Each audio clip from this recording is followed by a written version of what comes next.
Students, now we are going to take the topic torque on a current loop kept in a uniform magnetic field.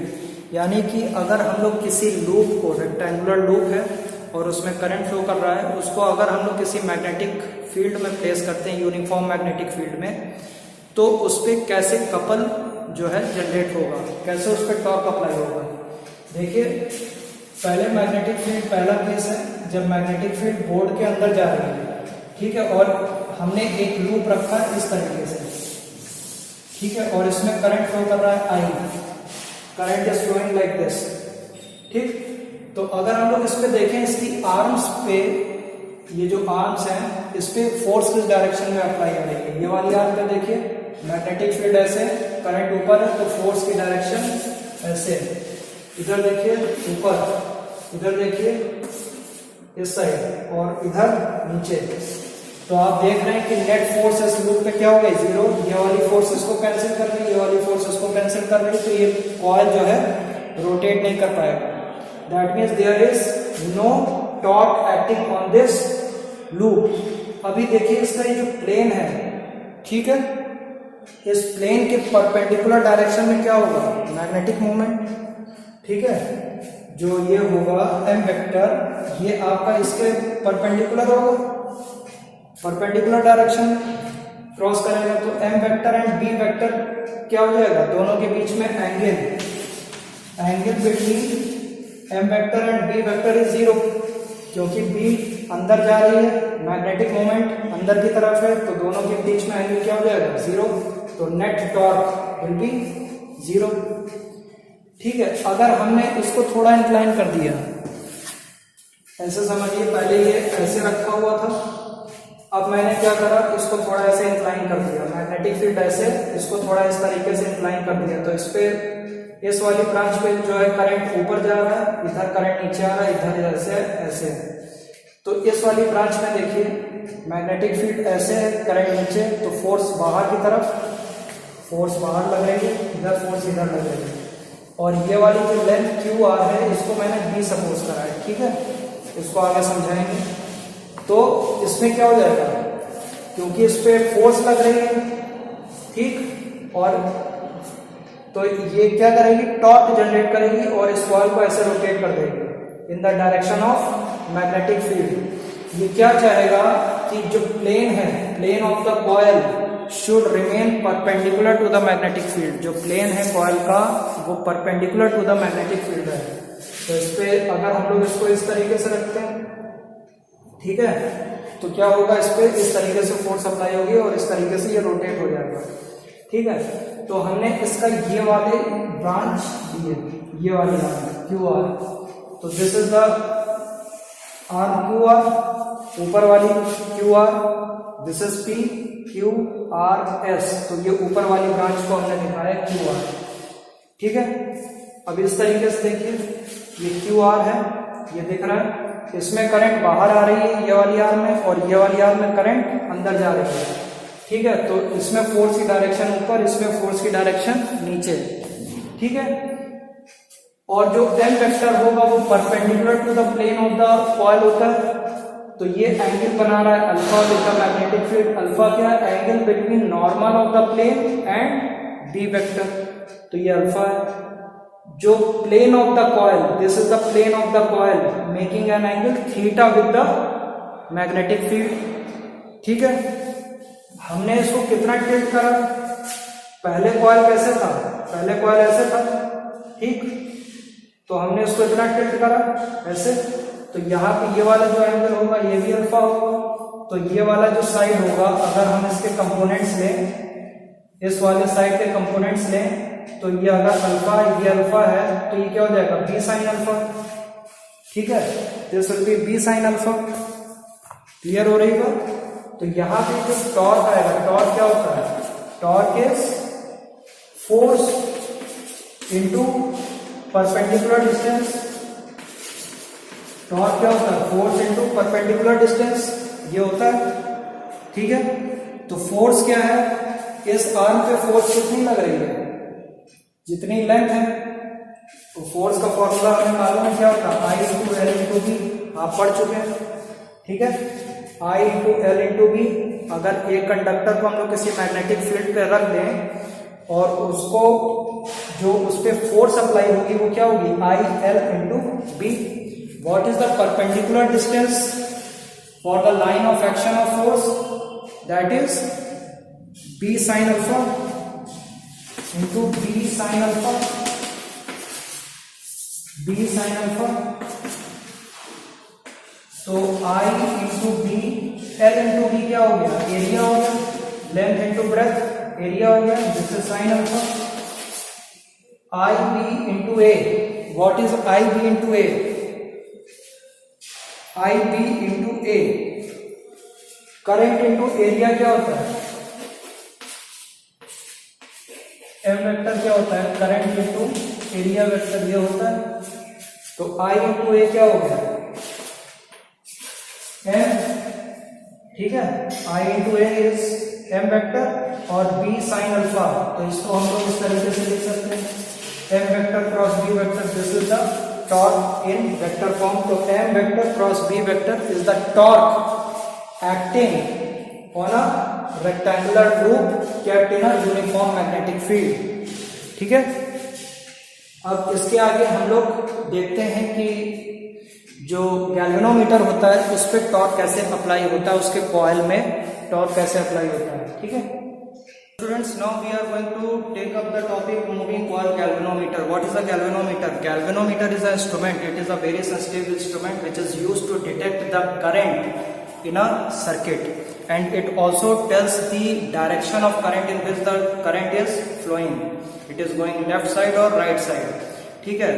इसमें छोटा सा current भी large scale deflection लाता है इसकी reading में, full scale deflection जिसको बोला जाता है. अगर हल्का सा भी करंट सर्किट में फ्लो कर रहा होगा और गैल्वेनोमीटर के थ्रू होके जा रहा है तो उसमें लार्ज स्केल डिफ्लेक्शन आ जाता है.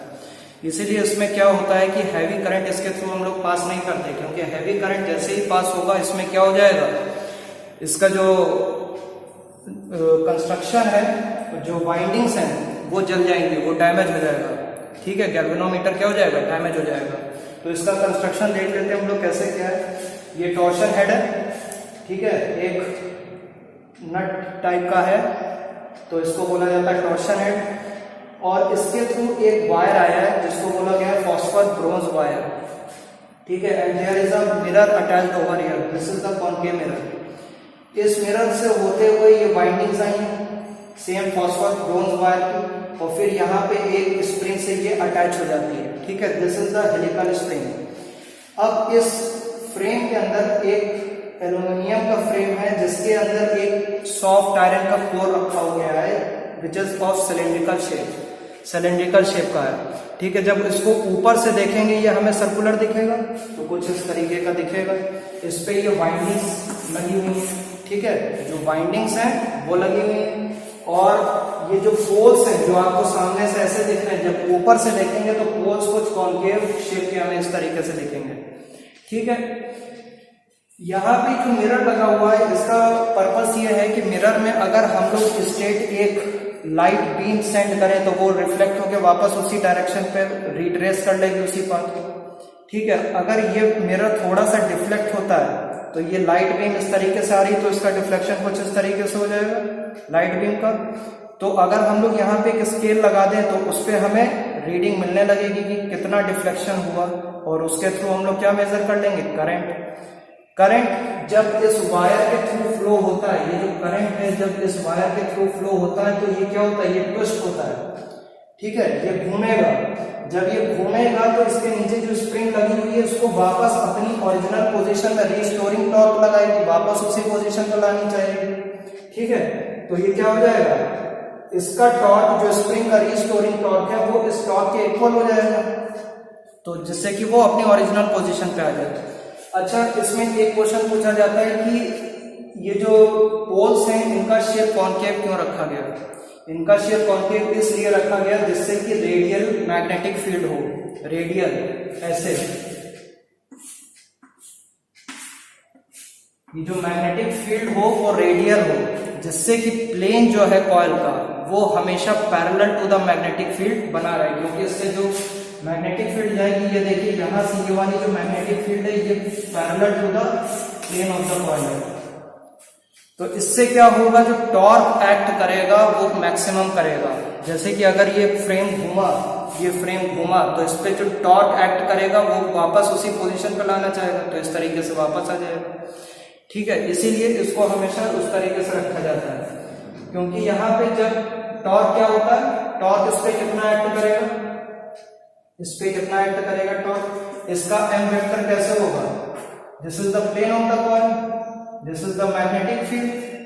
ठीक है, तो प्लेन ऑफ द कॉइल और मैग्नेटिक फील्ड क्या होती हैं, आपस में हमेशा पैरेलल होती हैं। तो इसका प्लेन ऑफ द कॉइल का ये जो होगा एम वेक्टर कुछ ऐसे होगा, और मैग्नेटिक फील्ड से एम वेक्टर की वैल्यू क्या है, 90 डिग्री है अल्फा की वैल्यू। तो यहाँ पे अल्फा की वैल्यू जब 90 डिग्री हो जाएगी तो ये क्या हो जाएगा, साइन 90 की वैल्यू क्या होती है, 1 होती है। तो इस पे जो टॉर्क एक्ट करेगा वो क्या होगा, मैक्सिमम होगा। और वो टॉर्क क्या होगा, torque N, number of turns, magnetic field I A. ठीक है, ये आ जाएगा। ठीक है, this torque will be equal to this torque, this restoring torque, इसका टॉर्क हम लोग ले लेते हैं T dash is equal to C और theta.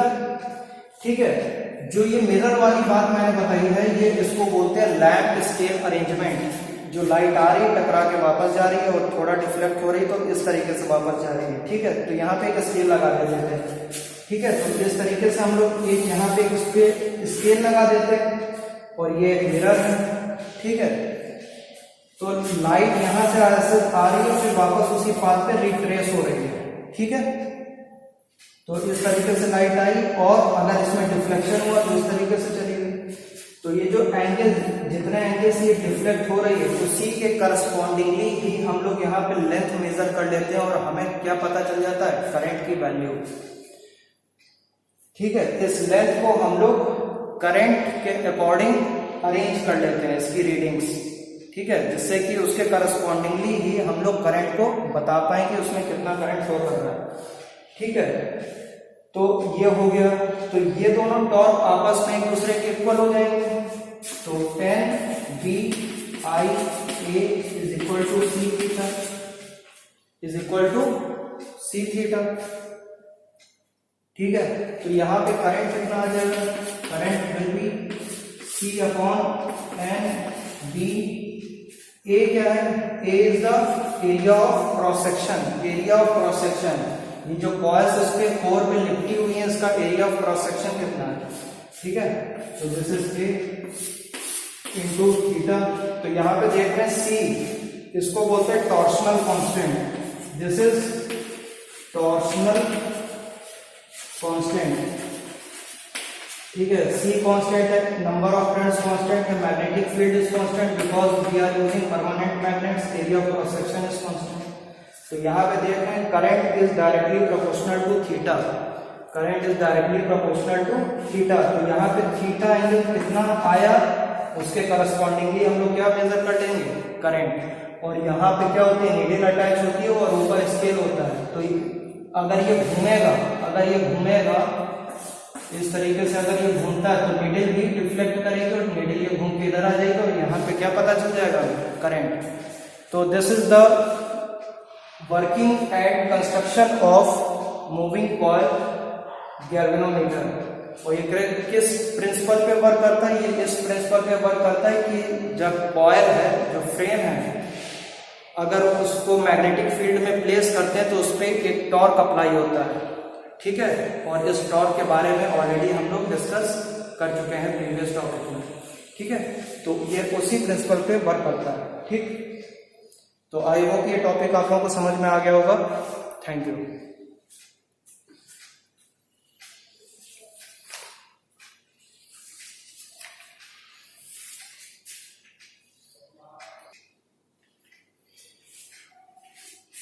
Now students, the next topic is current sensitivity of moving coil galvanometer.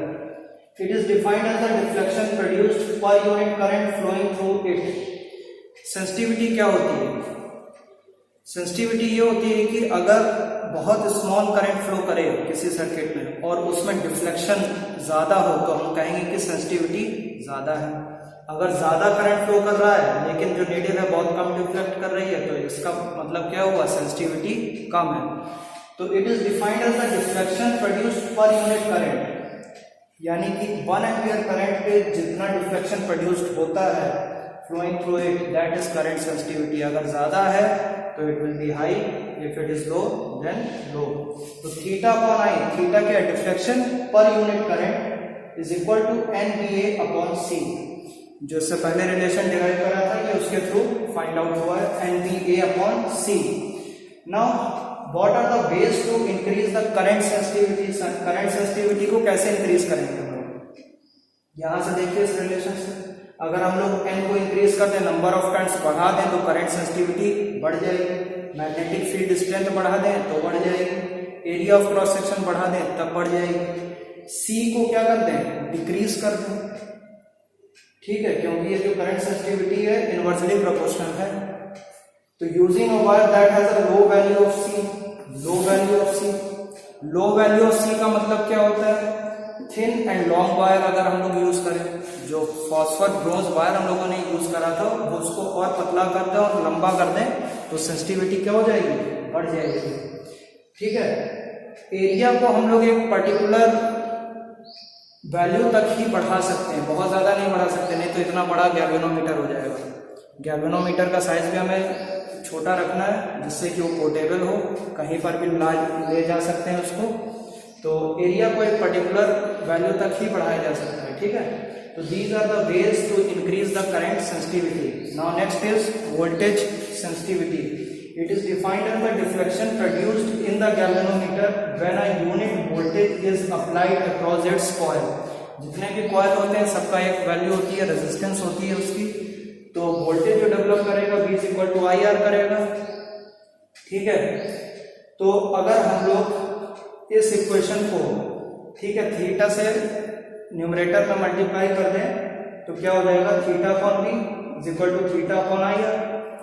तो theta upon V, ठीक है, थीटा अपॉन V, थीटा क्या है, डिफ्लेक्शन पर यूनिट वोल्टेज, तो ये क्या हो जाएगा, NBA upon C into R, I से I कैंसिल आउट हो जाएगा, तो ये हमारा रिलेशन आ गया, this is the voltage sensitivity, ठीक है। तो वोल्टेज के लिए गैल्वेनोमीटर कितना सेंसिटिव है तो उसके डिफ्लेक्शन के करस्पॉन्डिंगली अगर हम लोग उसका वोल्टेज, यूनिट वोल्टेज की बात करें तो वही क्या कहलाती है, वोल्टेज सेंसिटिविटी, ठीक है। तो आई होप ये आपको मूविंग कॉइल गैल्वेनोमीटर जो है आपको टॉपिक समझ में आ गया होगा। Thank you. Our next topic is conversion of galvanometer into ammeter। ठीक है, गैल्वेनोमीटर को कैसे हम लोग एमीटर में कन्वर्ट करेंगे और गैल्वेनोमीटर को कैसे हम लोग वोल्ट मीटर में कन्वर्ट करेंगे वो हम लोग यहाँ पे देखते हैं, ठीक है। तो गैल्वेनोमीटर, जैसे कि आप लोगों को मालूम है कि गैल्वेनोमीटर एक बहुत ही सेंसिटिव इंस्ट्रूमेंट होता है, ठीक है, और इसके थ्रू अगर बहुत हल्का सा भी करंट फ्लो कर रहा है तो ये बहुत ज़्यादा सेंसिटिव होने के कारण बहुत लार्ज स्केल डिफ्लेक्शन शो करता है, which is called the full scale deflection. और जो करंट पूरा फुल स्केल डिफ्लेक्शन लाता है तो उसको बोलते हैं फुल स्केल डिफ्लेक्शन करंट, और उसको डिनोट करते हैं IG से, IG, ठीक है, इससे डिनोट करते हैं the current which is flowing, which is bringing the full scale deflection in the galvanometer, ठीक है। और बहुत हैवी करंट अगर फ्लो कर गया गैल्वेनोमीटर से तो वो डैमेज हो सकता है। तो इसके लिए क्या करते हैं हम लोग, एक पैरेलल में लो रेजिस्टेंस वायर लगा देते हैं, क्योंकि ये चीज हमें मालूम है कि current always follows the path of low resistance, हमेशा लो रेजिस्टेंस का पाथ फॉलो करता है। तो अगर कोई करंट I आ रहा है, अगर हमने इसके पैरेलल में low resistance wire,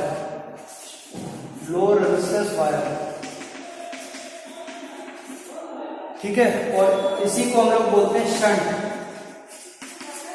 Shunt is a very low resistance wire which is connected in parallel with the galvanometer so as to protect it from heavy current, ठीक है। तो ये जो करंट आ रहा है इसके पास सिर्फ उतना ही करंट जाएगा जितना इसमें फुल स्केल डिफ्लेक्शन आ जाए, बाकी सारा करंट जो है इस वायर के थ्रू होता हुआ इस तरीके से निकल जाएगा। तो ये जो पूरा हमारा जो अरेंजमेंट बना इसको बोलते हैं एमीटर, ठीक है, तो this is how we converted the galvanometer into ammeter. ये चीज हमें मालूम है कि पैरेलल में वोल्टेज क्या होता है, सेम होता है। इन दोनों पॉइंट्स के अक्रॉस जो वोल्टेज यहाँ पे होगा वही वोल्टेज यहाँ पे होगा। ठीक है, तो सपोज करिए गैल्वेनोमीटर का जो रेजिस्टेंस है वो G है, तो इसके करंट जो फ्लो कर रहा है IG, तो IG into G will be equal to I minus IG into S। I minus IG जो इसके थ्रू करंट फ्लो कर रहा है क्या है, I minus IG into S। दोनों वोल्टेज सेम होंगे। इस तरीके से करेंगे तो हमें S की वैल्यू फाइंड आउट हो जाएगी। ठीक है, और यहां से करंट IG अगर निकालना है तो IG की वैल्यू ये आ जाएगी। ठीक है, ये चीज इतनी चीज समझ में आ रही है आपको। Now what is conversion of galvanometer into voltmeter. हम लोग गैल्वेनोमीटर को वोल्टमीटर में कैसे कन्वर्ट करेंगे। अगर हम लोग गैल्वेनोमीटर के सीरीज में अगर हम लोग हाई रेजिस्टेंस लगा दें तो क्या हो जाएगा, हाई रेजिस्टेंस लगाने से गैल्वेनोमीटर क्या हो जाएगा, कन्वर्ट हो जाएगा वोल्टमीटर में। देखिए आइडियल एमीटर की जो अगर रेजिस्टेंस की बात करें तो उसका रेजिस्टेंस क्या होता है, आइडियल एमीटर का resistance 0, so that most of the current flows through it. तो क्या लगाना पड़ेगा, हमें लो रेजिस्टेंस वायर लगाना पड़ेगा।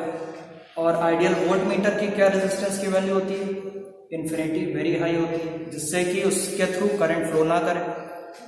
ठीक है, तो इसीलिए हमने क्या कर दिया, यहाँ पे वेरी हाई रेजिस्टेंस लगा दिया सीरीज में। ठीक है, गैल्वेनोमीटर का तो इतना जो हमारा जो सर्किट बना, दिस इज कॉल्ड वोल्टमीटर।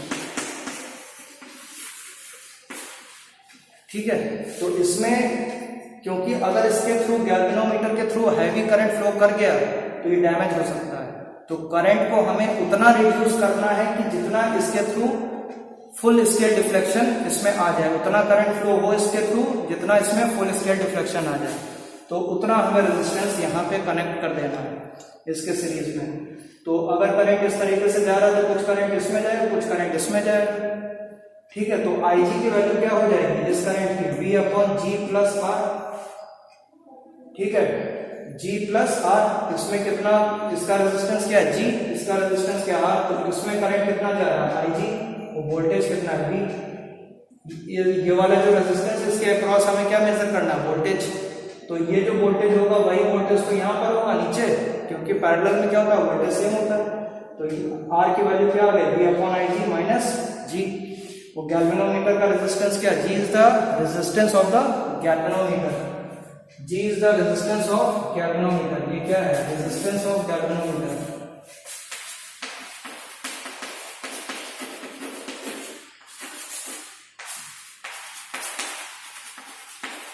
ठीक है, G is the resistance of galvanometer.